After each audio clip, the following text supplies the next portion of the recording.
নমস্কার বন্ধুগণ। তো কালকে আমাদের রাতে আইটেমটা হয়েছিল রাধা পল্লবী। তো প্রথমে মা হচ্ছে লেচিটা গোল গোল করে মুড়ে ভেতরে হচ্ছে পুর ঢুকিয়ে সেটাকে ভালো মতো রোল করে গোল করে এবং সেটাকে বেলে দেওয়া হলো তেল দিয়ে।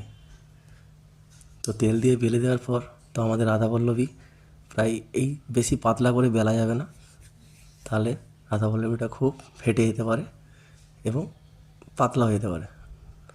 তো আমাদের রাধা পল্লবী বেলে দেওয়ার পর তারপর রাধা পল্লবী এখনও বেলা হয়নি, এই থিকনেসটা আসবে রাধা পল্লবী আমাদের রেডি। তো এই হচ্ছে গরম কড়াই ছেড়ে দেওয়া হলো। তো রাধা পল্লবীটা যতক্ষণ না ফুলে উঠছে দুপাশ ততক্ষণ আপনারা তেল থেকে উঠাবেন না। রাধা পল্লবীটা ভেজে নেওয়ার পর দেখতেই পাচ্ছেন বন্ধুরা কত সুন্দর গোলভাবে হবে এবং ফুলে উঠবে এবং ফুলে যাওয়ার পর দেখছেন কত বড় বড় পুরো ফুলেছে। তো রাধা পল্লবী রেডি হয়ে যাওয়ার পর তো এবার নেক্সট যেটা আমাদের ওর সাথে খাওয়ার জন্য করা হয়েছিল সেটা হচ্ছে সোয়া চিলি।